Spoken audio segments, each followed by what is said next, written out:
ഇപ്പോൾ മന്ത്രി വി ശിവൻകുട്ടി മാധ്യമങ്ങളെ കാണുന്നു. ഈ ഭിന്നശേഷി സംവരണം പുതിയൊരു വിഷയമായതുകൊണ്ട് ആശയക്കുഴപ്പം ഒഴിവാക്കാൻ വേണ്ടി ഇറക്കുകയുണ്ടായി. താൽക്കാലിക അംഗീകാരം നിയമന പ്രതിസന്ധി പരിഹരിക്കുന്നതിനായി 2023 മാർച്ച് 24 സർക്കാർ ഉത്തരവ് പ്രകാരം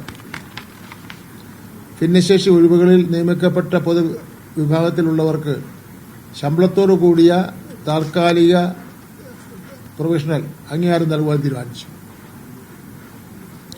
ഭിന്നശേഷിക്കാർ ജോലിയിൽ പ്രവേശിക്കുന്ന മുറയ്ക്ക് ഇവർക്ക് പുനർനിയമനത്തിന് അർഹത നൽകുന്ന വ്യവസ്ഥയും ഉൾപ്പെടുത്തി. ഇതിനിടയിലാണ് വീണ്ടും കോടതിയുടെ ഇടപെടൽ വരുന്നത്. ഇത് വേഗതയിലാക്കുന്നതിന് വേണ്ടി ജില്ലാതല സംസ്ഥാനതല സമിതികൾ രൂപീകരിക്കാൻ ഉള്ള നിർദ്ദേശം നൽകി. ആ കോടതി ഉത്തരവ് പ്രകാരം ജില്ലാതലത്തിലും സംസ്ഥാന തലത്തിലും ഗവൺമെന്റ് കമ്മിറ്റികൾ രൂപീകരിക്കുകയുണ്ടായി.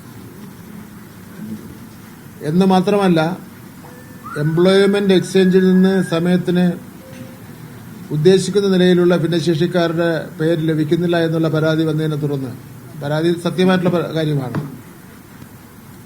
എംപ്ലോയ്മെന്റ് ഡയറക്ടർ അടക്കമുള്ള ഉദ്യോഗസ്ഥന്മാരെയും വിദ്യാഭ്യാസ ഡയറക്ടറെയും മന്ത്രി വിളിച്ചുകൂട്ടി മറ്റ് സാധാരണഗതിയിലുള്ള പോലുള്ള നടപടിക്രമങ്ങളൊന്നും നോക്കേണ്ട, ഏതെങ്കിലും ഒരു ഭിന്നശേഷി വിഭാഗത്തിൽപ്പെട്ടവരുടെ പേര് ചോദിച്ചാൽ ലിസ്റ്റിലുണ്ടെങ്കിൽ അടിയന്തരമായിട്ട് ആ പേര് കൊടുക്കുന്നതിന് വേണ്ടിയുള്ള നിർദ്ദേശവും കൊടുക്കുകയുണ്ടായി.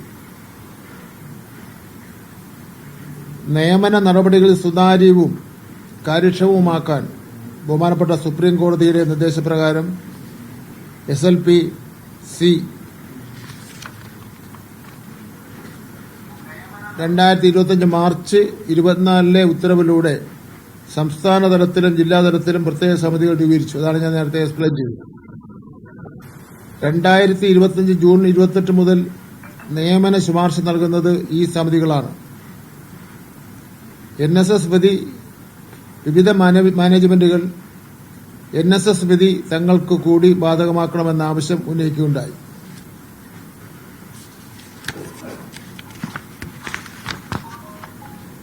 നിലവിലെ സാഹചര്യത്തിൽ NSS മാനേജ്മെന്റ് നൽകിയ കേസിൽ ബഹുമാനപ്പെട്ട സുപ്രീം കോടതിയിൽ നിന്ന് അവർക്ക് അനുകൂലമായ ഒരു വിധി ലഭിക്കുകയുണ്ടായി.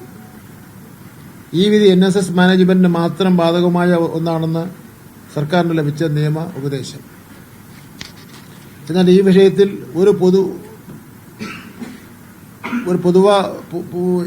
വിഷയത്തിൽ ഒരു ശാശ്വതമായ പരിഹാരം കാണേണ്ടതായിട്ടുണ്ട് എന്ന് സർക്കാർ മനസ്സിലാക്കുകയാണ്.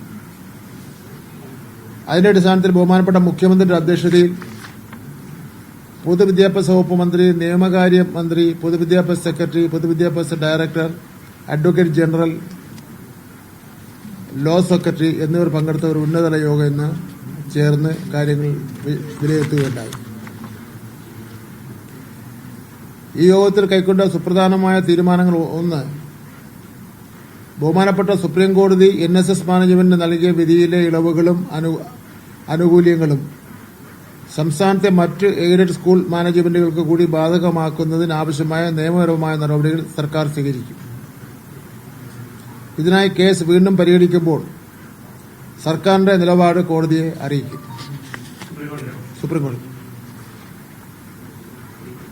ഇനി എല്ലാ കാര്യങ്ങളും സുപ്രീം കോടതിയിലേ ഉള്ളൂ.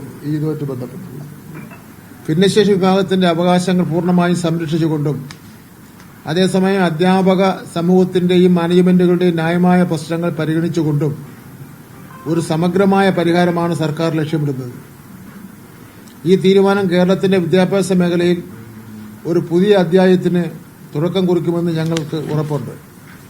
ഇതുപോലെയുള്ള സമാന സ്വഭാവമുള്ള നിരവധി കേസുകൾ ബഹുമാനപ്പെട്ട സുപ്രീം കോടതിയിൽ നിലനിൽക്കുകയാണ്. ഈ കേസുകളിൽ അധ്യാപക നിയമനവും ഭിന്നശേഷി നിയമനവും ഉൾപ്പെടുന്നു. ഇക്കാര്യത്തിൽ തീരുമാനമെടുക്കുവാൻ കോടതിയുടെ അന്തിമവിധി വരേണ്ടതാണ് എന്ന് വ്യക്തമാക്കിയതിന്റെ അടിസ്ഥാനത്തിൽ അതിന്റെ അന്തിമ വിധി വാങ്ങുന്നതിനു വേണ്ടി ബഹുമാനപ്പെട്ട സുപ്രീം കോടതിയെ വീണ്ടും സമീപിക്കും.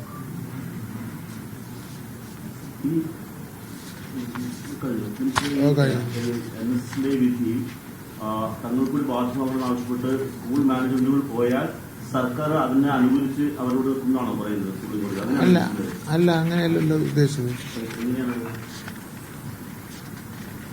അതായത് അടുത്ത ഒരു കേസ് പോസ്റ്റ് ചെയ്തിരിക്കുന്ന ദിവസമുണ്ട്. എനിക്ക് തോന്നുന്നു ആ പോസ്റ്റ് ചെയ്തിരിക്കുന്ന ദിവസം 16-ാം തീയതിയാണ് പോസ്റ്റ് ചെയ്തിരിക്കുന്നത്. പോസ്റ്റ് ചെയ്തിരിക്കുന്ന സമയത്ത് നമ്മൾ സർക്കാരിന്റെ നിലപാട് അവിടെ അറിയിക്കും.